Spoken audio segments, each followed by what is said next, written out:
시사저널 보도를 보면은 세월호의 외력이 있었다. 이게 보도로 나왔는데요. 이게 정확히 말하면은 선체조사위원회 선조위가 영역을 주고 조사한 결과입니다.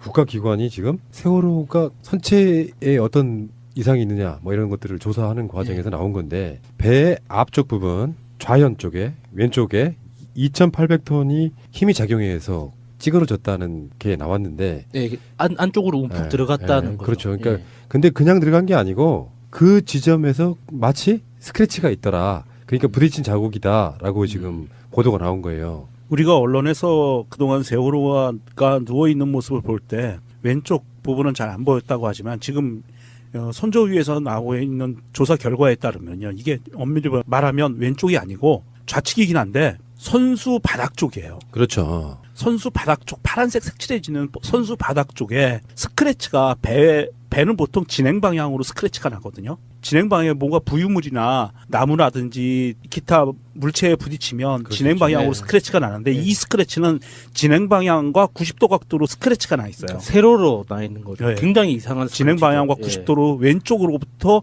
물리력인 충격을 받은 스크래치와 찌그러짐이 나타났다는 거고요. 이 찌그러짐이라는 게 우리가 그냥 살짝 찌그러진 게 아니라 보고서에 의하면 46.3cm 가량 눌렸다는 거예요. 철판이 46cm가 밀린 겁니다. 최대는 48.5까지. 우리 어른 성인 남자 뼘으로 2뼘 이상이 깊게 눌린 거예요. 제도로서의 민주주의가 흔들리고 구타는 일은 이제 없습니다. 민주주의가 밥이고 밥이 민주주의가 되어야 합니다.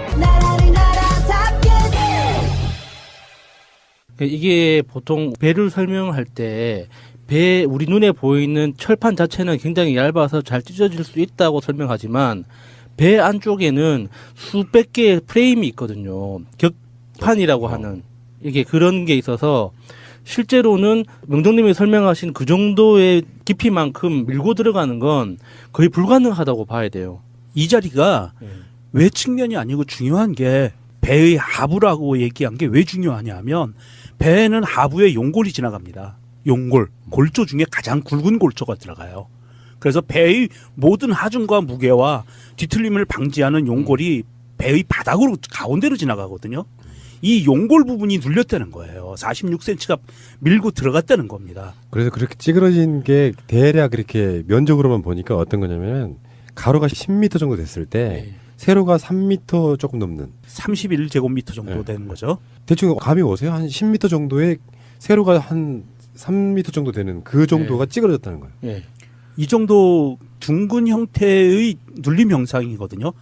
각진 형태에서 눌린 게 아니고 둥그런 부분으로 이 정도의 2,800톤 정도의 힘으로 눌렸고 그 크기가 30제곱미터라고 봤을 때는 이거는 정말 외력설 중에 이 잠수함 선수와 부딪혔을 확률이 굉장히 높은. 자꾸 그걸 상상하게 만들죠. 네. 상황 자체가. 그러니까 지금 저번에 그 자유항주 모형 실험을 똑같은 실험을 검찰이 그 당시 했는데 은폐했고 그래서 유가족 분들 이하 많은 분들이 외국에까지 나가서 자유항주 실험을 했을 때 결론은 뭐냐면 세월호는 자력만으로 급변침 자체가 불가능하다. 그 정도의 급회전을 하기 불가능하다. 급선회가 안 된다. 그건 불가능하다 이건데 다시 사건의 이야기로 다시 한번 돌아가 보면 의혹은 뭐냐면은 여러분들 지금도 생생히 기억나실 거예요. JTBC 뉴스의 손석희 앵커가 급변침하는 세월호의 항적을 이렇게 보여주는 그런 자료가 있었어요. 근데 갑자기 사실상 어떻게 보면 360도 돌아버리는 거지 거의.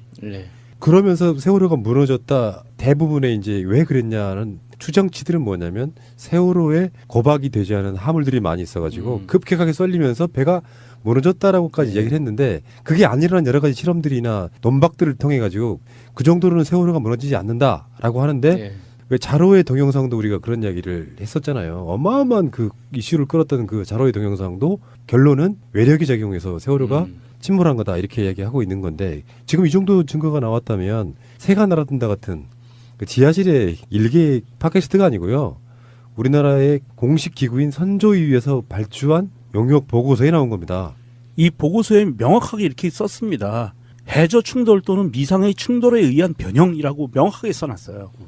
외력 충돌이라고 했을 때 설명되는 몇 가지가 더 있는데 그 중에 이제 대표적인 게 급선회하는 그 각도를 이게 설명이 되는 부분이 그 요소가 되는 거고, 그리고 그 생존자 증언들 중에 선생님 한 분이 그 쿵 소리와 함께 여객실 밖으로 튀어나갔다, 여객실에 있는 그 휴게실 밖으로 이제 튀어나갔다는 그런 증언이 있었는데, 근데 이제 그 튕겨 나가는 그 현상이 이제 설명이 되는 거죠. 외력에 의한 급격한 충돌이나 이제 그 힘의 작용이 아니고서는 그 수천 수만 톤이 나가는 그 거대한 배가 그 영향을 받을 수는 없는 거거든요. 그러니까 저는 이제 그런 거 봐요. 세월호는 분명히 숨기고자 하는 뭔가가 있었어요. 그래서 말도 안 되게 세월호를 인양한답시고 구멍을 뻥뻥 뚫었던 부분. 물론 방향은 좀 다른 거죠. 목포 신항에 누워있는 배는 구멍이 뻥뻥 뚫린 거는 오른쪽인 거예요. 지금 여기 발견된 곳은 좌연에 가까운 사실상 중앙부. 이렇게 돼 있는 거라. 근데 그냥 일반적으로 보면 배라는 게 막 여러 가지 다니다 보니까 스크래치가 있나 보다 했는데 거기에 실제로 힘이 작용해가지고 움푹 들어갔다는 것을 밝혀냈단 말이죠. 그러니까 여러 가지 우리가 의문 가졌던 게 몇 가지가 좀 해결되는 것 중에 하나가 왜 그들은 앵커를 물속에 있을 때 잘라다가 부산항에 갖다 놨을까? 뭐 이런 거. 그런 거지. 말이 안 되는 거잖아요. 목포에 가까운 어디에 갖다 놔도 되는 거고 굳이 앵커를 잘라야 될 이유도 없는 건데 그 당시에는 세월호 인양을 이야기하던 때도 아닙니다. 그걸 잘라간 거는 그게 더 의심되지 않습니까? 세월호를 인양할 때 누워서 인양하는 거를 반대했잖아요. 신상철님 이하 거기 관련이 있는 분들이 다 세월호를 물속에서 직립하지 않으면 힘들다라고 얘기했단 말이에요. 근데 굳이 세월호를 눕혀서 인양하는 걸 택했을까까지가 의심되지 않습니까? 그러면 그 당시에 해수부 공무원들, 박근혜 정권 때의 공무원들이 이런 생각이었을 거라는 생각이 들어요. 눕힌 채 인양해가지고 대충 시신 수습한 뒤에 폐기. 그러면 이 반대쪽을 볼 일이 별로 없잖아요, 사실은. 그런 느낌 들지 않습니까? 폐기하든지 1화는 그냥 폐기, 2화는 직립 요구가 있을 때 직립하면서 무너지게 만드는 거죠. 안에 있는 골조들을 많이 잘라내는 상태에서 갑판 외판들도 많이 잘라낸 상태고요. 그러면서 할 수 있는 이야기가 무너졌을 때 이것은 신속한 실종자 수색을 위해서 어쩔 수 없이 외판을 제거할 수밖에 없었기 때문에 그럼으로 인해서 물리적으로 구조가 취약해져서 무너졌다라고 하면 완벽하게 증거가 사라지는 거죠. 이러한 것을 아마 노렸을 확률이 높고요. 이게 세월호 사건 당시를 보면 몇몇 승객들의 증언에 그게 나옵니다. 물론 이제 그게 CCTV에도 나왔습니다.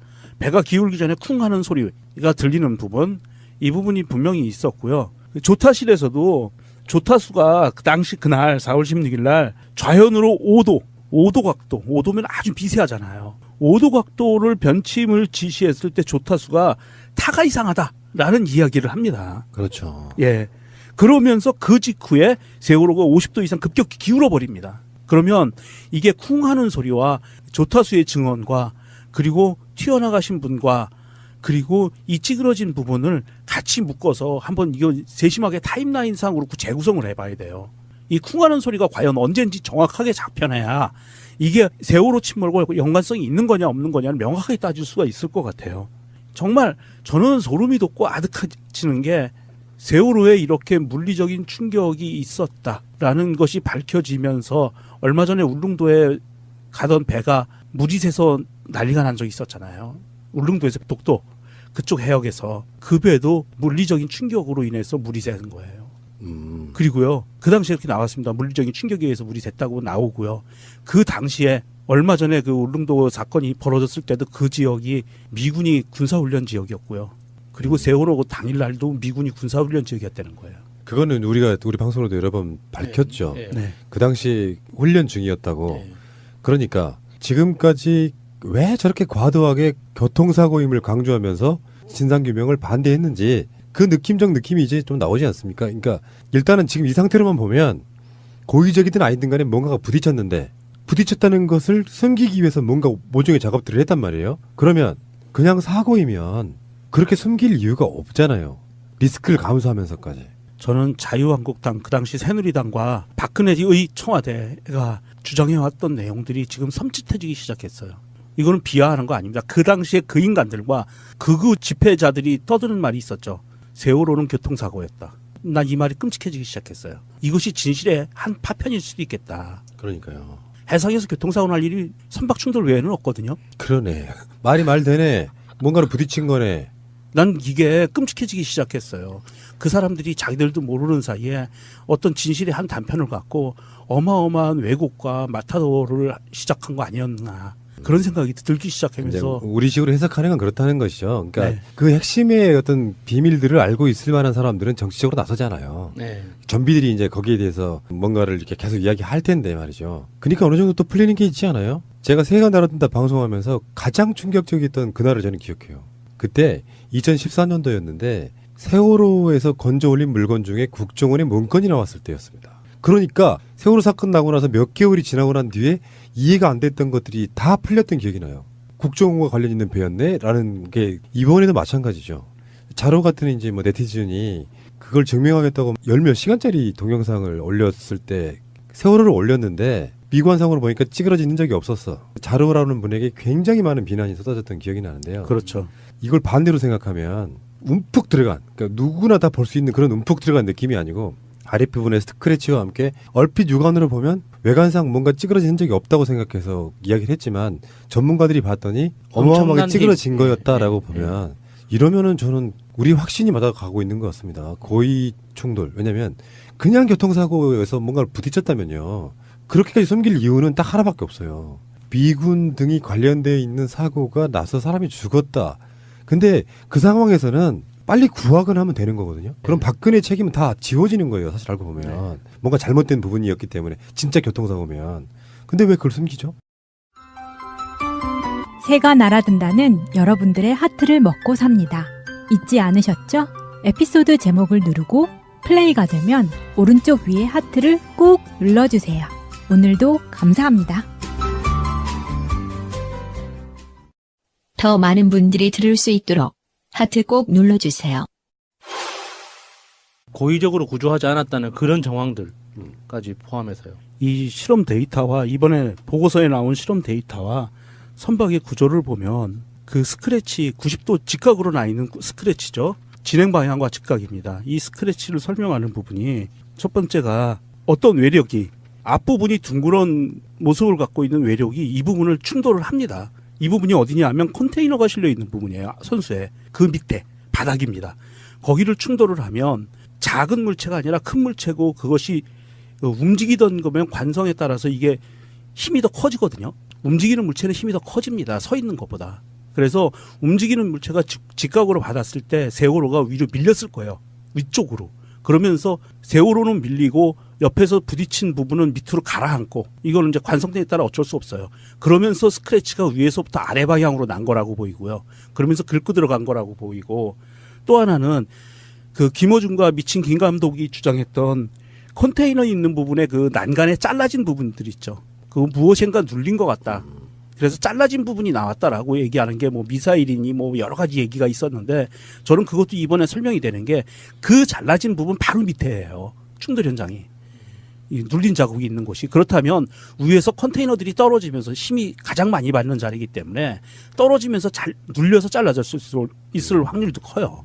이게 굉장히 많은 것을 시사해주고 증명해주는 자료라고 보입니다. 근데 세월호 침몰 의혹에 대해서는 이제 거의 다 왔다고 보거든요. 스크래치에는 분명히 상대방의 흔적을 남겨요. 우리 예, 교통사고처럼. 무슨 페인트 같은 걸 분석을 해보면 어느 종류에 쓰는 분석인지 나올 거예요. 뭐 배일 수도 있고 잠수함일 수도 있고 어쩌면 뭐 암초일 수도 있는데 암초의 개연성으로는 그렇게 360도에 가까운 그 편지는 사실 힘들고 그리고 그 스크래치의 모양을 보면 암초일 수가 없죠. 예. 모든 범인은 흔적을 남긴다고 하는 것처럼 이제는 한 3분의 2 정도는 온 것 같은 느낌이 들어요. 그러면 당연 수순으로 왜 그런 사고가 있었는데 그걸 숨기고 교통사고로 위장을 했지 하는 또 합리적인 의심이 생각되고 그러다 보면 이제는요 검찰이 수사에 나서야 돼요. 제2기 턱주기가 가는 건 다른 문제라고 생각합니다. 검찰이 수사 나서야 되고요. 검찰이 이 부분을 명확하게 하기 위해서는 국방부와 합참을 압수수색해야 돼요. 왜냐하면 아직까지는 이제 드러나는 정황은 없으니까. 예, 맞죠. 수사에 나가다가 벽에 부딪혔을 때는 국방부와 합참이 어떤 문서가 있을 것이냐 하면 분명히 이게 군과 관련된 어떤 물체와 충돌했다고 하면 내부 보고서가 있을 것이고요. 우리 군이 아니라 외국 군대와 관련된 것이라고 하면 주고받은 문서들이 남아 있을 거예요. 그렇죠. 그러니까 일단 페인트 분석이 뭐냐가 중요하고 공식적으로 발표하지는 않았는데 그 4.16이 지금 며칠 안 남았잖아요. 그러다 보니까 이제 이런 자료들이 핵심 자료들이 이렇게 언론에 의해서 나오는데요. 아, 막 가슴이 뛰기 시작해요. 지금 제 입장에서는. 설마 사람이 그런 짓을 했을까 싶은 게 현실화된다는 건 얼마나 무서운 건지 아세요? 가득 숨기고 탄압을 하니까 니들 뭐 있는 거 아니야로 시작되는 의심. 근데 지금 그 의심들이 사실 한치의 빗나감 도시 맞아 떨어질 때 그 느끼는 그 소름. 그런 게 현실에서의 세월호가 아닌가 싶어요. 제가 울분이 생기는 게 그런 거랑 관련해서 갈등을 했던 어떤 제 가까운 분들이 몇 분 계시는데 한번 꼭 그 사람들한테 그 이야기를 해주고 싶은 거예요. 너는 왜 이렇게 세월에 미쳐있냐. 그냥 교통사고요 이놈아 뭐 이런 거 있잖아요. 네. 그럴 때마다 아니라면서 계속 설명을 해줬던 건데 한번 꼭 이런 이야기를 해주고 싶은데 아직까지는 완성형은 아니고 부딪히는 흔적은 나왔다. 여기까지 팩트예요 이제 일제는. 예. 그리고 굉장히 많은 것들을 전부 다 음모론으로 집어했던 분들 있죠. 이분들 유장에서 보면 앞으로 점점 시간이 갈수록 어떤 식의 답변이랄까요? 이런 걸 내놓을지 예전에 종편 평론가들, 자유한국당 국회의원들 그리고 동네에 흔한 정치 좀 안다시는 자유한국당 지지자 하시는 할아버지들 꼭 한번 얼굴 한번 보고 싶습니다. 검찰이 이제는 세월호 재수사에 나서야 됩니다. 그거하고 결심 내고 있으니까 현재 결심은 안 나고 있어. 근데 아리가 있는데 계속 기울여가지고 현재 못 나오고 있답니다. 밖에 지금 나온 중에 한 명씩 지금 구조하고 있습니다. 진짜 대박! 알른다고 갖추고 여기서 올라와가지고 승객들이 동의하지 않도록 안전시키기 바랍니다.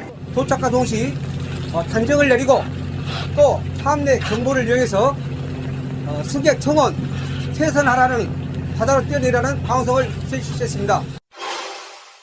자, 그 MBC의 스트레이트 주진희 기자 나오는 프로그램에 세월호는 구조를 못한 게 아니라 안 한 것이다라는 방송이 됐는데요. 사실은 그 내용 중에 대다수는 우리 방송으로 나갔던 내용들이에요. 그렇죠. 예. 근데 우리가 이런 이야기를 할 때 세월호가 지금 사주기가 얼마 안 남았는데 머릿속에 지워내야 될 게 있어요. 오랜 시간 동안 해경의 무능으로 묵구했다라는 인식이 계속 있으니까 정말 무능했구나인데 자세히 보면은 이 사람들이 안 구하려고 했네라는 느낌으로 그런 생각으로 보면 진짜 그렇게 보이거든요. 예. 무능이 아니에요. 해경과 박근혜 정권의 무능론을 걷어내십시오. 일부러 안 구한 정황들이 너무나 많다는 사실을. 그러니까 사고가 일어나고 2, 3일 정도 지났을 때 제가 그때 국회에 다니면서 퇴사하고 막 퇴사를 했던 시기였어요. 그래서 의원실에 이제 동료들이 좀 남아 있어가지고 뭐 국방위에서 요구하는 자료들, 뭐 산업위에서 요구하는 자료들, 행안부에서 요구하는 자료들, 뭐 이런 식으로 이제 여러 채널에서 나오는 리포트들을 저도 이렇게 국회까지 찾아가서 직접 한번 열람을 했었거든요. 그때 제가 받았던 느낌은 그거였어요. 이거는 의지를 갖고 하지 않은 거다. 그러니까 그러니까 너 하지 마라가 아니라 각 모두 그 자리에 있는 사람들이 굉장히 적극적으로 아무것도 하지 않았다는 그런 느낌을 많이 받았어요. 근데 그게 그 굉장히 광범위하고 그 치밀한 그 조직적 구조 안에서 일어나는 그 태도들이기 때문에 그거를 명확하게 딱 너 때문에 너가 뭔가를 하지 않았다라고 집어내기 힘들거든요. 그런 상황들은. 그래서 이게 정부, 그 행정부하고 여러 가지 일을 하다 보면 의지를 갖고 움직이는 것과 의지가 없을 때 보여지는 태도가 명확하게 차이가 나는데 이 세월호에서는 모든 보고서에서 그런 느낌이 확연하게 드러났었어요. 가장 핵심 중에 하나가 그거예요. 초계기 떴죠. 네. 비행기인데 정지가 가능한 비행기. 이렇게 보시면 돼요. 예. 헬기 여러 대 떴죠. 예. 1, 2, 3전 갔죠. 근데 교신이 되고 있냐고 물어봐요. 서해 해경청 상황실에서. 김경일이 답합니다. 현재 교신은 안 되고 있습니다. 무슨 뜻이냐면 교신 자체를 시도하지 않았어요. 배가 지금 침몰하고 있잖아요. 그러면 가장 먼저 해야 될 게 배에 있는 누군가에게 상황이 어떠냐고 물어보는 게 정상이잖아. 어느 누구도 교신하지 않았는데 김경일은 교신이 안 되고 있다고 거짓말합니다. 방송도 한 번도 안 했죠. 그 그렇죠. 확성기 같은 거라도 어떤 노력하는 시도조차 한 번도 안 했었죠. 그걸 이름은 이제 퇴선 명령이라고 하는데 퇴선 명령을 한 번도 안 했는데요. 그 당시에 김경일 이 사람이 이렇게 이야기를 해요. 도착과 동시에 단정을 내리고 또 함내 경보를 이용해서 승객 청원 퇴선하라. 바다로 뛰어내리라는 방송을 실시했다고 기자회견까지 합니다. 근데 그리고 나중에 그게 밝혀졌죠. 퇴선 명령을 단 한 번도 하지 않았습니다. 배가 막 기울면 어느 정도 탈출이 가능한 시점까지 있잖아요. 네. 도착해가지고 한 번도 배 밖으로 탈출하는 이야기를 안 해요. 헬기도 마찬가지고. 그러면 이게 구조 안 할 생각이었다는 거잖아요. 세월호 사건 초창기 때 구조 인원 몇 명 이렇게 막 보도가 될 때 사실 구조가 아니고 스스로 셀프 구조된 사람들이 바다로 뛰어내리면 뜰채로 건져 올리는 방식이었던. 근데 보니까 충격적이었던 게 김경일 정장이 벌써 3년 만기 출소를 했더라고요. 했죠. 그것도 놀라웠는데 이때 이제 MBC 양윤경 기자가 정말 끝까지 쫓아가더라고요. 막 이 사람이 집 앞에서 12시 정도에 밤 12시에 들어오는 거를 잡아서 인터뷰를 시도를 하는데 계속 도망가거든요. 집 주위로. 나중에는 산에까지 올라가요. 근데 이 기자가 구두를 신었는데 끝까지 쫓아가더라고요. 그러면서 왜 거짓말을 했냐. 당시에 정장 혼자 그런 기자회견을 할 만큼의 그런 기획력이라던가 그런 상황을 만들 수가 없는데 누구의 지시로 했느냐에 대해서 끝까지 입을 다물더라고요. 분명 누군가가 시켰을 텐데. 그 부분에 대해서는 김경일 정장이 적용된 죄목 빼고 나머지 부분에 대해서 추가 수사가 필요하고요. 추가 수사를 통해서 기소하면 그때는 불게 돼 있습니다. 그 부분이 있고 검찰이 물론 이것을 대충 뭉개고 지나간 정황이 너무 강하기는 한데 그 부분에 대해서 좀 다시 한번 조사를 해봐야 될 것 같고요. 사실 MBC가 이 스트레이트 방송을 통해서 MBC 자체로서도 통렬한 반성을 한다라고 그러고 기자 본인도 스스로를 반성을 한다라고 이야기를 했는데 저는 그 방송 맨 마지막 말미에 MBC의 전원구조 오보에 대해서 진상에 대해서 이야기할 줄 알았어요. 그런데 전원구조 오보에 대한 이야기는 한마디도 없더라고요. MBC가 진정 정신을 차리고 그 당시에 본인들이 얼마만큼 잘못을 했는지에 대한 통렬한 반성을 한다면 전원구조 오보가 왜 나왔는지 어떤 선에서 움직인 건지에 대한 명확한 조사 결과를 발표하고 검찰에 수사 의뢰를 해야 정상이라고 봅니다. 자, 그건 뭐 또 다른 문제니까요. 어쨌건 이거 구조 안 한 거야. 구조를 못한 게 아니고 네. 그런 얘기 할 때마다 음모론이라고 이야기 막 공격했던 사람들 있죠. 거기 나오는 전문가들이 상황을 다 보더니 다 똑같은 얘기를 하는데요. 이거는 구조를 못한 게 아니고 안 한 게 맞다는 식의 인터뷰들이 엄청 많이 나오잖아요. 네. 네.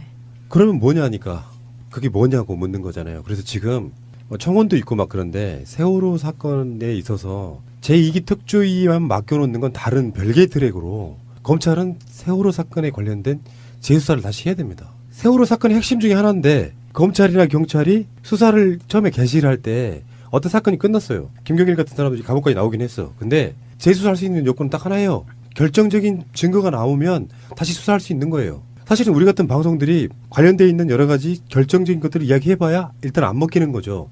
근데 특조위처럼 사실상의 수사권이나 기소권이 없는 상태로 뭔가를 한다는 건 한계가 있다고 생각이 들고 검찰이 제대로 수사를 다시 할 필요가 있다고 생각합니다. 이 사건만큼은 그런 구조 속에 놓여 있다 이렇게 말씀드리고 싶어요. 알겠습니다. 세월호 사주기에 지금 여러 가지 또 많은 얘기가 나오겠죠. 윤민석 작곡가가 만드신 노래 기억해 그리고 사랑해라는 노래가 있는데 이번에 새로운 신곡으로 나왔거든요. 저희들 팟빵 새날 게시판 공지사항란에 다운로드 받을 수 있게끔 링크를 걸어드렸거든요. 그게 어려우시면은 새날 2채널에 가시면은 그 노래 다운 받을 수 있습니다.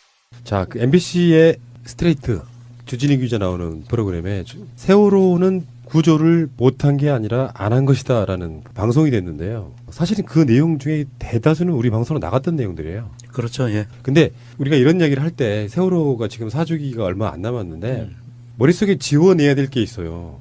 오랜 시간 동안 해경의 무능으로 못 구했다라는 인식이 계속 있으니까 정말 무능했구나인데 자세히 보면은 이 사람들이 안 구하려고 했네라는 느낌으로 그런 생각으로 보면 진짜 그렇게 보이거든요. 예. 무능이 아니에요. 해경과 박근혜 정권의 무능론을 걷어내십시오. 일부러 안 구한 정황들이 너무나 많다는 사실을. 그러니까 사고가 일어나고 2, 3일 정도 지났을 때 제가 그때 국회에 다니면서 퇴사하고 막 퇴사를 했던 시기였어요. 그래서 의원실에 이제 동료들이 좀 남아 있어가지고 뭐 국방위에서 요구하는 자료들, 뭐 산업위에서 요구하는 자료들, 행안부에서 요구하는 자료들, 뭐 이런 식으로 이제 여러 채널에서 나오는 리포트들을 저도 이렇게 국회까지 찾아가서 직접 한번 열람을 했었거든요. 그때 제가 받았던 느낌은 그거였어요. 이거는 의지를 갖고 하지 않은 거다. 그러니까 너 하지 마라가 아니라 각 모두 그 자리에 있는 사람들이 굉장히 적극적으로 아무것도 하지 않았다는 그런 느낌을 많이 받았어요. 근데 그게 그 굉장히 광범위하고 그 치밀한 그 조직적 구조 안에서 일어나는 그 태도들이기 때문에 그거를 명확하게 딱 너 때문에 너가 뭔가를 하지 않았다라고 집어내기 힘들거든요. 그런 상황들은. 그래서 이게 정부, 그 행정부하고 여러 가지 일을 하다 보면 의지를 갖고 움직이는 것과 의지가 없을 때 보여지는 태도가 명확하게 차이가 나는데 이 세월호에서는 모든 보고서에서 그런 느낌이 확연하게 드러났었어요. 가장 핵심 중에 하나가 그거예요. 초계기 떴죠. 네. 비행기인데 정지가 가능한 비행기. 이렇게 보시면 되고. 헬기 여러 대 떴죠. 1, 2, 3전 갔죠. 근데 교신이 되고 있냐고 물어봐요. 서해 해경청 상황실에서 김경일이 답합니다. 현재 교신은 안 되고 있습니다. 무슨 뜻이냐면 교신 자체를 시도하지 않았어요. 배가 지금 침몰하고 있잖아요. 그러면 가장 먼저 해야 될 게 배에 있는 누군가에게 상황이 어떠냐고 물어보는 게 정상이잖아. 어느 누구도 교신하지 않았는데 김경일은 교신이 안 되고 있다고 거짓말합니다. 방송도 한 번도 안 했죠. 그 그렇죠. 확성기 같은 거라도 어떤 노력하는 시도조차 한 번도 안 했었죠. 그걸 이름은 이제 퇴선 명령이라고 예. 하는데 퇴선 명령을 한 번도 안 했는데요. 그 당시에 김경일 이 사람이 이렇게 이야기를 해요. 도착과 동시에 단정을 내리고 또 함내 경보를 이용해서 승객 총원 퇴선하라. 바다로 뛰어내리라는 방송을 실시했다고 기자회견까지 합니다. 근데 그리고 나중에 그게 밝혀졌죠. 퇴선 명령을 단 한 번도 하지 않았습니다. 배가 막 기울면 어느 정도 탈출이 가능한 시점까지 있잖아요. 네. 도착해가지고 한 번도 배 밖으로 탈출하는 이야기를 안 해요. 헬기도 마찬가지고. 그러면 이게 구조 안 할 생각이었다는 거잖아요. 세월호 사건 초창기 때 구조 인원 몇 명 이렇게 막 보도가 될 때 네. 사실은 구조가 아니고 스스로 셀프 구조된 사람들이 바다로 뛰어내리면 뜰채로 건져 올리는 방식이었던. 근데 보니까 충격적이었던 게 김경일 정장이 벌써 3년 만기 출소를 했더라고요. 했죠. 그것도 놀라웠는데 이때 이제 MBC 양윤경 기자가 정말 끝까지 쫓아가더라고요. 막 이 사람이 집 앞에서 12시 정도에 밤 12시에 들어오는 거를 잡아서 인터뷰를 시도를 하는데 계속 도망가거든요. 집 주위로. 나중에는 산에까지 올라가요. 근데 이 기자가 구두를 신었는데 끝까지 쫓아가더라고요. 그러면서 왜 거짓말을 했냐. 당시에 정장 혼자 그런 기자회견을 할 만큼의 그런 기획력이라던가 그런 상황을 만들 수가 없는데 누구의 지시로 했느냐에 대해서 끝까지 입을 다물더라고요. 분명 누군가가 시켰을 텐데. 그 부분에 대해서는 김경일 정장이 적용된 죄목 빼고 나머지 부분에 대해서 추가 수사가 필요하고요. 추가 수사를 통해서 기소하면 그때는 불게 돼 있습니다. 그 부분이 있고 검찰이 물론 이것을 대충 뭉개고 지나간 정황이 너무 강하기는 한데 그 부분에 대해서 좀 다시 한번 조사를 해봐야 될 것 같고요. 사실 MBC가 이 스트레이트 방송을 통해서 MBC 자체로서도 통렬한 반성을 한다라고 그러고 기자 본인도 스스로를 반성을 한다라고 이야기를 했는데 저는 그 방송 맨 마지막 말미에 MBC의 전원구조 오버에 대해서 진상에 대해서 이야기할 줄 알았어요. 그런데 전원구조 오버에 대한 이야기는 한마디도 없더라고요. MBC가 진정 정신을 차리고 그 당시에 본인들이 얼마만큼 잘못을 했는지에 대한 통렬한 반성을 한다면 전원구조 오보가 왜 나왔는지 어떤 선에서 움직인 건지에 대한 명확한 조사 결과를 발표하고 검찰에 수사 의뢰를 해야 정상이라고 봅니다. 자, 그건 뭐 또 다른 문제니까요. 어쨌건 이거 구조 안 한 거야. 구조를 못한 게 아니고 네. 그런 얘기 할 때마다 음모론이라고 이야기 막 공격했던 사람들 있죠. 거기 나오는 전문가들이 상황을 다 보더니 다 똑같은 얘기를 하는데요. 이거는 구조를 못한 게 아니고 안 한 게 맞다는 식의 인터뷰들이 엄청 많이 나오잖아요. 네. 그러면 뭐냐니까 그게 뭐냐고 묻는 거잖아요. 그래서 지금 청원도 있고 막 그런데 세월호 사건에 있어서 제2기 특조위만 맡겨놓는 건 다른 별개의 트랙으로 검찰은 세월호 사건에 관련된 재수사를 다시 해야 됩니다. 세월호 사건의 핵심 중에 하나인데 검찰이나 경찰이 수사를 처음에 개시를 할 때 어떤 사건이 끝났어요. 김경일 같은 사람들이 감옥까지 나오긴 했어. 근데 재수사할 수 있는 요건은 딱 하나예요. 결정적인 증거가 나오면 다시 수사할 수 있는 거예요. 사실은 우리 같은 방송들이 관련돼 있는 여러 가지 결정적인 것들을 이야기해봐야 일단 안 먹히는 거죠. 근데 특조위처럼 사실상의 수사권이나 기소권이 없는 상태로 뭔가를 한다는 건 한계가 있다고 생각이 들고 검찰이 제대로 수사를 다시 할 필요가 있다고 생각합니다. 이 사건만큼은 그런 구조 속에 놓여 있다 이렇게 말씀드리고 싶어요. 자기들도 모르는 사이에 어떤 진실의 한 단편을 갖고 어마어마한 왜곡과 마타도를 시작한 거 아니었나 그런 생각이 들기 시작하면서 우리식으로 해석하는 건 그렇다는 것이죠. 그러니까 네. 그 핵심의 어떤 비밀들을 알고 있을 만한 사람들은 정치적으로 나서잖아요. 네. 전비들이 이제 거기에 대해서 뭔가를 이렇게 계속 이야기할 텐데 말이죠. 그러니까 어느 정도 또 풀리는 게 있지 않아요? 제가 새해가 날아든다 방송하면서 가장 충격적이었던 그날을 저는 기억해요. 그때 2014년도였는데 세월호에서 건져 올린 물건 중에 국정원의 문건이 나왔을 때였습니다. 그러니까 세월호 사건 나고 나서 몇 개월이 지나고 난 뒤에 이해가 안 됐던 것들이 다 풀렸던 기억이 나요. 국정원과 관련 있는 배였네? 라는 게 이번에도 마찬가지죠. 자로 같은 이제 뭐 네티즌이 그걸 증명하겠다고 열몇 시간짜리 동영상을 올렸을 때 세월호를 올렸는데 미관상으로 보니까 찌그러지는 적이 없었어. 자로라는 분에게 굉장히 많은 비난이 쏟아졌던 기억이 나는데요. 그렇죠. 이걸 반대로 생각하면 움푹 들어간, 그러니까 누구나 다 볼 수 있는 그런 움푹 들어간 느낌이 아니고 아랫부분에 스크래치와 함께 얼핏 육안으로 보면 외관상 뭔가 찌그러진 흔적이 없다고 생각해서 이야기를 했지만 전문가들이 봤더니 어마어마하게 엄청난 찌그러진 힘. 거였다라고 보면 이러면은 저는 우리 확신이 맞아가고 있는 것 같습니다. 고의 충돌. 왜냐면 그냥 교통사고에서 뭔가를 부딪혔다면요. 그렇게까지 숨길 이유는 딱 하나밖에 없어요. 미군 등이 관련되어 있는 사고가 나서 사람이 죽었다. 근데 그 상황에서는 빨리 구하거나 하면 되는 거거든요. 그럼 박근혜 책임은 다 지워지는 거예요. 사실 알고 보면. 뭔가 잘못된 부분이었기 때문에. 진짜 교통사고면. 근데 왜 그걸 숨기죠? 새가 날아든다는 여러분들의 하트를 먹고 삽니다. 잊지 않으셨죠? 에피소드 제목을 누르고 플레이가 되면 오른쪽 위에 하트를 꾹 눌러주세요. 오늘도 감사합니다. 더 많은 분들이 들을 수 있도록 하트 꼭 눌러주세요.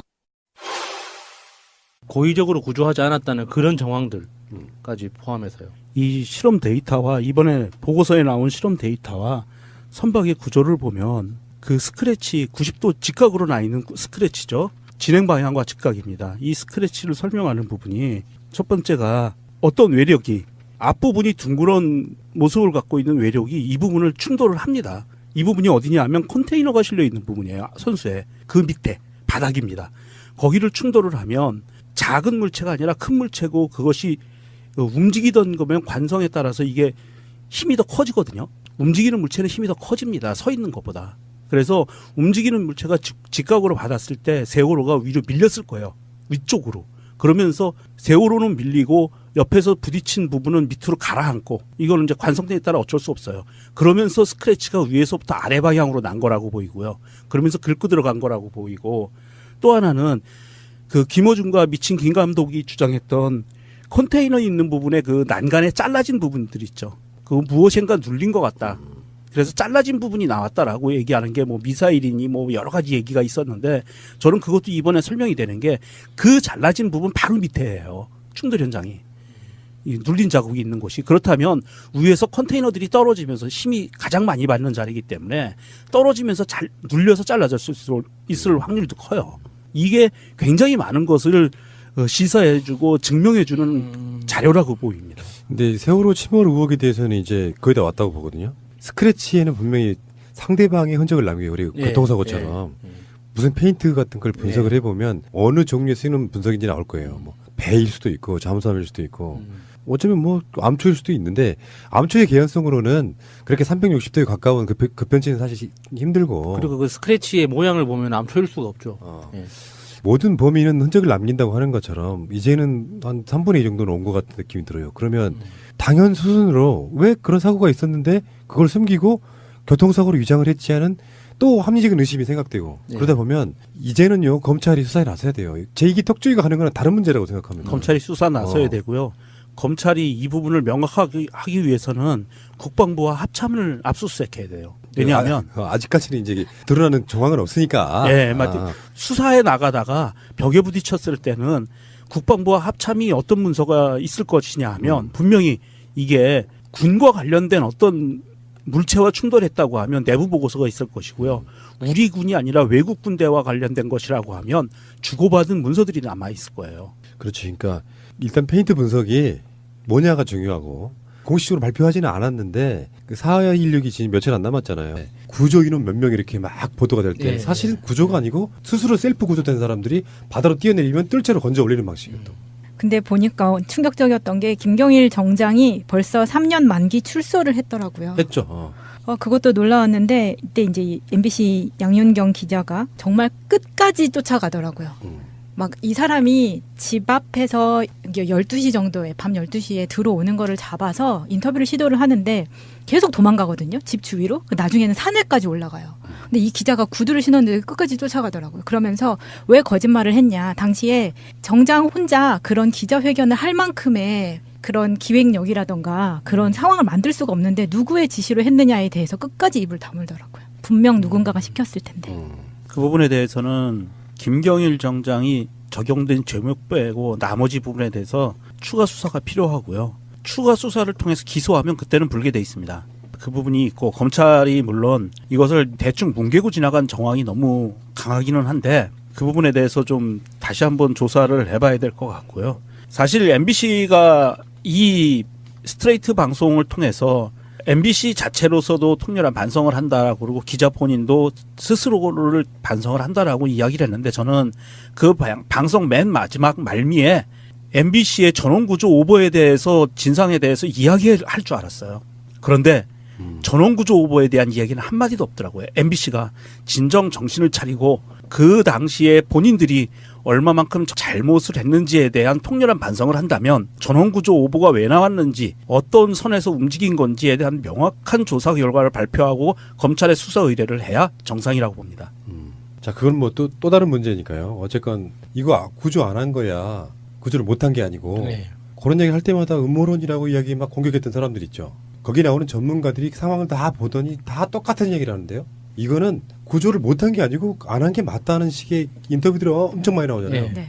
그러면 뭐냐니까 그게 뭐냐고 묻는 거잖아요. 그래서 지금 청원도 있고 막 그런데 세월호 사건에 있어서 제2기 특조위만 맡겨놓는 건 다른 별개의 트랙으로 검찰은 세월호 사건에 관련된 재수사를 다시 해야 됩니다. 세월호 사건의 핵심 중에 하나인데 검찰이나 경찰이 수사를 처음에 개시를 할 때 어떤 사건이 끝났어요. 김경일 같은 사람들이 감옥까지 나오긴 했어. 근데 재수사할 수 있는 요건은 딱 하나예요. 결정적인 증거가 나오면 다시 수사할 수 있는 거예요. 사실은 우리 같은 방송들이 관련돼 있는 여러 가지 결정적인 것들을 이야기해봐야 일단 안 먹히는 거죠. 근데 특조위처럼 사실상의 수사권이나 기소권이 없는 상태로 뭔가를 한다는 건 한계가 있다고 생각이 들고 검찰이 제대로 수사를 다시 할 필요가 있다고 생각합니다. 이 사건만큼은 그런 구조 속에 놓여 있다 이렇게 말씀드리고 싶어요. 알겠습니다. 세월호 사주기에 지금 여러 가지 또 많은 얘기가 나오겠죠. 윤민석 작곡가가 만드신 노래 기억해 그리고 사랑해라는 노래가 있는데 이번에 새로운 신곡으로 나왔거든요. 저희들 팟빵 새날 게시판 공지사항란에 다운로드 받을 수 있게끔 링크를 걸어드렸거든요. 그게 어려우시면은 새날 2채널에 가시면은 그 노래 다운 받을 수 있습니다. 자, 그 MBC의 스트레이트 주진희 기자 나오는 프로그램에 세월호는 구조를 못한 게 아니라 안 한 것이다라는 방송이 됐는데요. 사실은 그 내용 중에 대다수는 우리 방송으로 나갔던 내용들이에요. 그렇죠. 예. 근데 우리가 이런 얘기를 할 때 세월호가 지금 사주기가 얼마 안 남았는데 머릿속에 지워내야 될 게 있어요. 오랜 시간 동안 해경의 무능으로 못 구했다라는 인식이 계속 있으니까 정말 무능했구나인데 자세히 보면은 이 사람들이 안 구하려고 했네라는 느낌으로 그런 생각으로 보면 진짜 그렇게 보이거든요. 무능이 아니에요. 해경과 박근혜 정권의 무능론을 걷어내십시오. 일부러 안 구한 정황들이 너무나 많다는 사실을. 그러니까 사고가 일어나고 2, 3일 정도 지났을 때 제가 그때 국회에 다니면서 퇴사하고 막 퇴사를 했던 시기였어요. 그래서 의원실에 이제 동료들이 좀 남아 있어가지고 뭐 국방위에서 요구하는 자료들, 뭐 산업위에서 요구하는 자료들, 행안부에서 요구하는 자료들, 뭐 이런 식으로 이제 여러 채널에서 나오는 리포트들을 저도 이렇게 국회까지 찾아가서 직접 한번 열람을 했었거든요. 그때 제가 받았던 느낌은 그거였어요. 이거는 의지를 갖고 하지 않은 거다. 그러니까 너 하지 마라 아니라 각 모두 그 자리에 있는 사람들이 굉장히 적극적으로 아무것도 하지 않았다는 그런 느낌을 많이 받았어요. 근데 그게 그 굉장히 광범위하고 그 치밀한 그 조직적 구조 안에서 일어나는 그 태도들이기 때문에 그거를 명확하게 딱 너 때문에 너가 뭔가를 하지 않았다라고 집어내기 힘들거든요. 그런 상황들은. 그래서 이 시사저널 보도를 보면은 세월호의 외력이 있었다. 이게 보도로 나왔는데요. 이게 정확히 말하면은 선체조사위원회 선조위가 영역을 주고 조사한 결과입니다.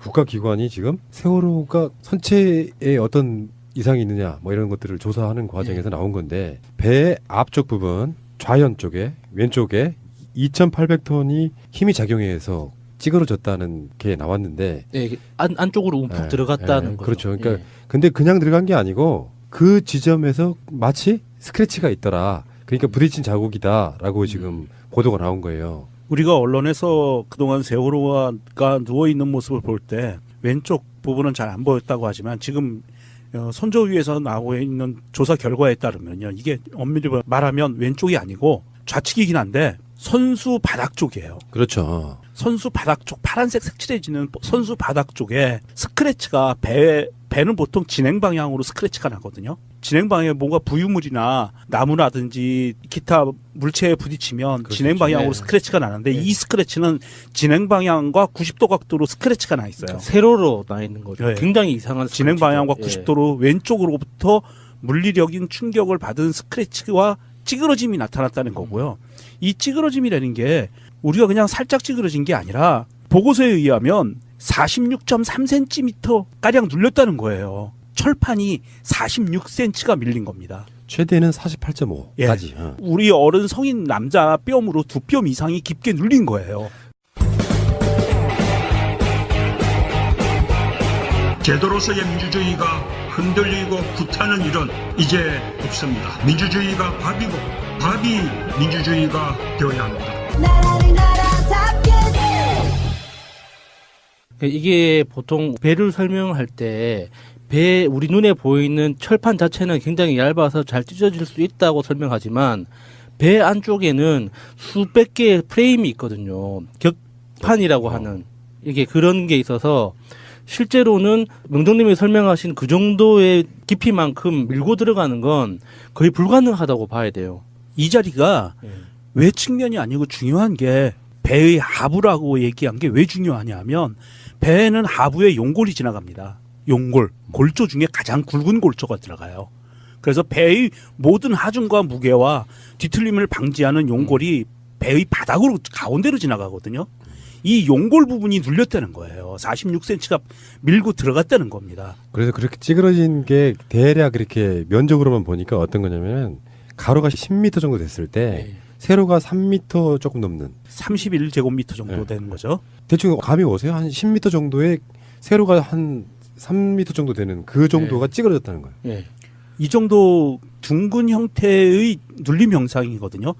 각진 형태에서 눌린 게 아니고 둥그런 부분으로 이 정도의 2,800톤 정도의 힘으로 눌렸고 그 크기가 30제곱미터라고 봤을 때는 이거는 정말 외력설 중에 이 잠수함 선수와 부딪혔을 확률이 굉장히 높은. 네. 자꾸 그걸 상상하게 만들죠. 지금 예. 상황 자체가. 그러니까 지금 저번에 그 자유항주 모형 실험을 똑같은 실험을 검찰이 그 당시 했는데 은폐했고 예.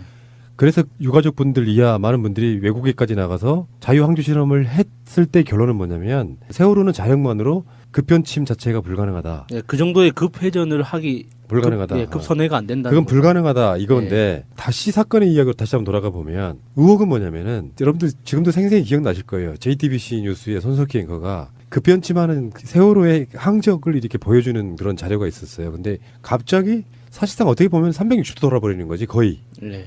그러면서 세월호가 무너졌다. 대부분의 이제 왜 그랬냐는 추정치들은 뭐냐면 세월호에 고박이 되지 않은 화물들이 많이 있어가지고 급격하게 쏠리면서 배가 무너졌다라고까지 얘기를 했는데 그게 아니라는 여러 가지 실험들이나 논박들을 통해 가지고 그 정도로는 세월호가 무너지지 않는다라고 하는데 왜 자로의 동영상도 우리가 그런 이야기를 했었잖아요. 어마어마한 그 이슈를 끌었던 그 자로의 동영상도 결론은 외력이 작용해서 세월호가 침몰한 거다 이렇게 얘기하고 있는 건데 지금 이 정도 증거가 나왔다면 새가 날아든다 같은 그 지하실의 일개 팟캐스트가 아니고요. 우리나라의 공식 기구인 선조위에서 발주한 용역 보고서에 나온 겁니다. 이 보고서에 명확하게 이렇게 썼습니다. 해저 충돌 또는 미상의 충돌에 의한 변형이라고 명확하게 써놨어요. 그러니까 외력 충돌이라고 했을 때 설명되는 몇 가지가 더 있는데 그 중에 이제 대표적인 게 급선회하는 그 각도를 이게 설명이 되는 부분이 그 요소가 되는 거고 그리고 그 생존자 증언들 중에 선생님 한 분이 그 쿵 소리와 함께 여객실 밖으로 튀어나갔다 여객실에 있는 그 휴게실 밖으로 이제 튀어나갔다는 그런 증언이 있었는데 근데 이제 그 튕겨 나가는 그 현상이 이제 설명이 되는 거죠. 외력에 의한 급격한 충돌 이나 이제 그 힘의 작용이 아니고서는 그 수천 수만 톤이 나가는 그 거대한 배가 그 영향을 받을 수는 없는 거거든요. 그러니까 저는 이제 그런 거 봐요. 세월호는 분명히 숨기고자 하는 뭔가가 있었어요. 그래서 말도 안 되게 세월호를 인양한답시고 구멍을 뻥뻥 뚫었던 부분. 물론 방향은 좀 다른 거죠. 목포 신항에 누워있는 배는 구멍이 뻥뻥 뚫린 거는 오른쪽인 거예요. 지금 여기 발견된 곳은 좌연에 가까운 사실상 중앙부. 이렇게 돼 있는 거라. 근데 그냥 일반적으로 보면 배라는 게 막 여러 가지 다니다 보니까 스크래치가 있나 보다 했는데 거기에 실제로 힘이 작용해가지고 움푹 들어갔다는 것을 밝혀냈단 말이죠. 그러니까 여러 가지 우리가 의문 가졌던 게 몇 가지가 좀 해결되는 것 중에 하나가 왜 그들은 앵커를 물속에 있을 때 잘라다가 부산항에 갖다 놨을까? 뭐 이런 거. 그런 거지. 말이 안 되는 거잖아요. 목포에 가까운 어디에 갖다 놔도 되는 거고 굳이 앵커를 잘라야 될 이유도 없는 건데 그 당시에는 세월호 인양을 이야기하던 때도 아닙니다. 그걸 잘라간 거는. 그게 더 의심되지 않습니까? 세월호를 인양할 때 누워서 인양하는 거를 반대했잖아요. 신상철님 이하 거기 관련이 있는 분들이 다 세월호를 물속에서 직립하지 않으면 힘들다라고 얘기했단 말이에요. 근데 굳이 세월호를 눕혀서 인양하는 걸 택했을까까지가 의심되지 않습니까? 그러면 그 당시에 해수부 공무원들, 박근혜 정권 때의 공무원들이 이런 생각이었을 거라는 생각이 들어요. 눕힌 채 인양해가지고 대충 시신 수습한 뒤에 폐기. 그러면 이 반대쪽을 볼 일이 별로 없잖아요, 사실은. 그런 느낌 들지 않습니까? 폐기하든지 1화는 그냥 폐기, 2화는 직립 요구가 있을 때 직립하면서 무너지게 만드는 거죠. 안에 있는 골조들을 많이 잘라내는 상태에서 갑판 외판들도 많이 잘라낸 상태고요. 그러면서 할 수 있는 이야기가 무너졌을 때 이것은 신속한 실종자 수색을 위해서 어쩔 수 없이 외판을 제거할 수밖에 없었기 때문에 그럼으로 인해서 물리적으로 구조가 취약해져서 무너졌다라고 하면 완벽하게 증거가 사라지는 거죠. 이러한 것을 아마 노렸을 확률이 높고요. 이게 세월호 사건 당시를 보면 몇몇 승객들의 증언에 그게 나옵니다. 물론 이제 그게 CCTV에도 나왔습니다. 배가 기울기 전에 쿵 하는 소리가 들리는 부분, 이 부분이 분명히 있었고요. 조타실에서도 조타수가 그 당시 그날 4월 16일 날 좌현으로 5도 각도, 5도면 아주 미세하잖아요. 5도 각도를 변침을 지시했을 때 조타수가 타가 이상하다라는 이야기를 합니다. 그렇죠. 예. 그러면서 그 직후에 세월호가 50도 이상 급격히 기울어 버립니다. 그러면 이게 쿵 하는 소리와 조타수의 증언과 그리고 튀어나가신 분과 그리고 이 찌그러진 부분을 같이 묶어서 한번 이거 세심하게 타임라인상으로 재구성을 해봐야 돼요. 이 쿵 하는 소리가 과연 언제인지 정확하게 잡혀내야 이게 세월호 침몰과 연관성이 있는 거냐 없는 거냐를 명확하게 따질 수가 있을 것 같아요. 정말 저는 소름이 돋고 아득해지는 게 세월호에 이렇게 물리적인 충격이 있었다라는 것이 밝혀지면서 얼마 전에 울릉도에 가던 배가 물이 새서 난리가 난 적이 있었잖아요. 울릉도에서 독도 그쪽 해역에서 그 배도 물리적인 충격으로 인해서 물이 새는 거예요. 그리고요. 그 당시에 이렇게 나왔습니다. 물리적인 충격에 의해서 물이 샜다고 나오고요. 그 당시에 얼마 전에 그 울릉도 사건이 벌어졌을 때도 그 지역이 미군이 군사훈련 지역이었고요.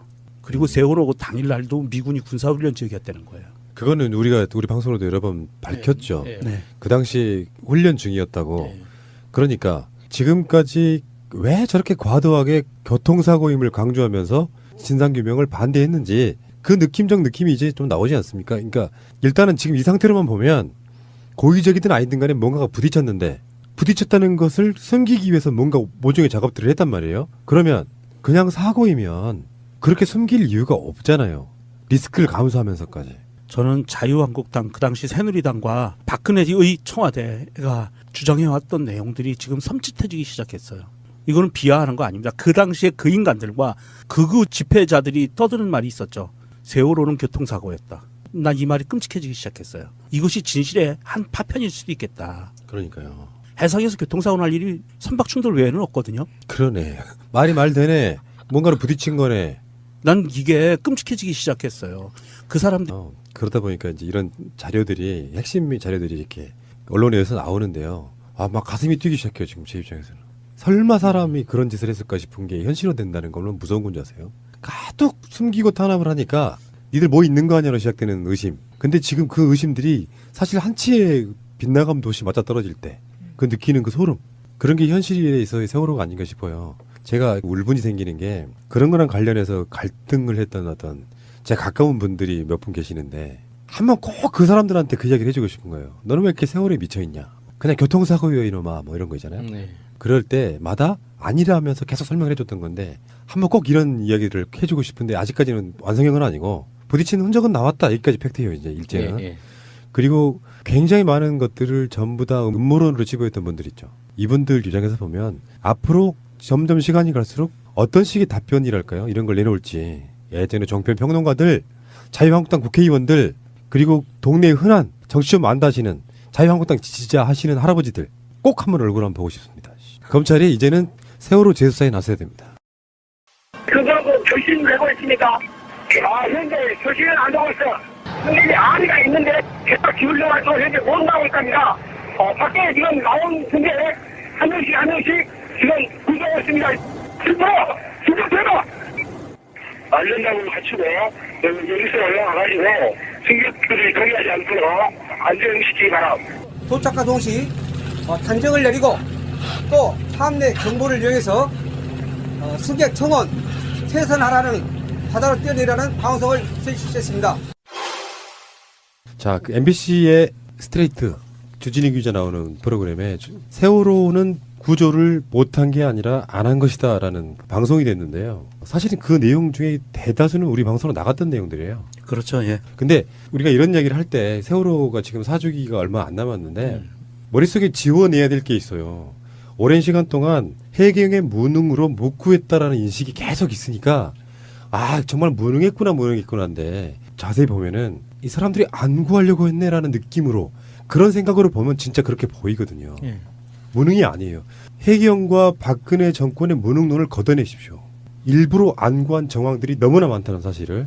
그러니까 사고가 일어나고 2, 3일 정도 지났을 때 제가 그때 국회에 다니면서 퇴사하고 막 퇴사를 했던 시기였어요. 그래서 의원실에 이제 동료들이 좀 남아 있어가지고 뭐 국방위에서 요구하는 자료들, 뭐 산업위에서 요구하는 자료들, 행안부에서 요구하는 자료들, 뭐 이런 식으로 이제 여러 채널에서 나오는 리포트들을 저도 이렇게 국회까지 찾아가서 직접 한번 열람을 했었거든요. 그때 제가 받았던 느낌은 그거였어요. 이거는 의지를 갖고 하지 않은 거다. 그러니까 누군가, 그러니까 너 하지 마라가 아니라 각 모두 그 자리에 있는 사람들이 굉장히 적극적으로 아무것도 하지 않았다는 그런 느낌을 많이 받았어요. 근데 그게 그 굉장히 광범위하고 그 치밀한 그 조직적 구조 안에서 일어나는 그 태도들이기 때문에 그거를 명확하게 딱 너 때문에 너가 무언가를 하지 않았다라고 집어내기 힘들거든요. 그런 상황들은. 그래서 이게 정부, 그 행정부하고 여러 가지 일을 하다 보면 의지를 갖고 움직이는 것과 의지가 없을 때 보여지는 태도가 명확하게 차이가 나는데 이 세월호에서는 모든 보고서에서 그런 느낌이 확연하게 드러났었어요. 가장 핵심 중에 하나가 그거예요. 초계기 떴죠. 네. 비행기인데 정지가 가능한 비행기. 이렇게 보시면 되고. 헬기 여러 대 떴죠. 예. 1, 2, 3전 갔죠. 근데 교신이 되고 있냐고 물어봐요. 서해 해경청 상황실에서. 김경일이 답합니다. 현재 교신은 안 되고 있습니다. 무슨 뜻이냐면 교신 자체를 시도하지 않았어요. 배가 지금 침몰하고 있잖아요. 그러면 가장 먼저 해야 될 게 배에 있는 누군가에게 상황이 어떠냐고 물어보는 게 정상이잖아. 어느 누구도 교신하지 않았는데 김경일은 교신이 안 되고 있다고 거짓말합니다. 방송도 한 번도 안 했죠. 그 그렇죠. 확성기 같은 거라도 어떤 노력하는 시도조차 한 번도 안 했었죠. 그걸 이름은 이제 퇴선 명령이라고 예. 하는데 퇴선 명령을 한 번도 안 했는데요. 그 당시에 김경일 이 사람이 이렇게 이야기를 해요.